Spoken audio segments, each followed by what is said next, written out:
90% لوگ جو ہے وہ ڈپریشن کا شکار ہیں، اس پر آپ کی رائے کیا ہے؟ ڈپریشن کا تعلق ہے تو اس میں یہی ہے کہ جو آج کل جو حالات چل رہے ہیں تو اس میں ذرا ڈپریشن میں تو جانا ہی ہے.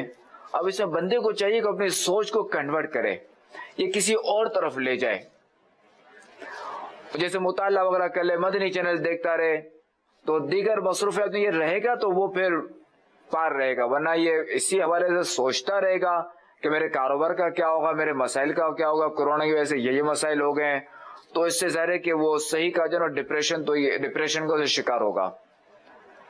اور اس میں یہ بھی ہے کہ درود پاک کی کثرت کرے. انشاءاللہ درود پاک کی کثرت کرے گا، ذکر اللہ کرے گا، قرآن پاک کی تلاوت کرے گا، تو ان کی برکات سے بھی ڈپریشن جو ہے نا یہ اس کا ختم ہوگا. واہ سبحان اللہ. چونکہ جب یہ تلاوت قرآن کرے گا، درود پڑھے گا، ذکر و اذکار کرے گا تو اس پر ظاہر اللہ تعالی کی رحمت نازل ہوگی. واہ واہ. جب رحمت نازل ہوگی تو پھر ڈپریشن بھی دفع، کورونا بھی دفع، سب دفع انشاءاللہ. واہ جی واہ سبحان اللہ. مگر یہ اخلاص کے ساتھ کرے جی، اور اس کے آداب کے مطابق کرے. اچھا، جب ڈپریشن کا شکار ہو تو ایک کام یہ کرے کہ جب اس پر اس سوچ کا غلبہ ہو، جب یہ شدید یعنی یہ سوچ کا غلبہ نہ، چکے ڈپریشن کا ایسا مسئلہ ہے کہ ہر وقت یہ سوچ غالب نہیں رہتی.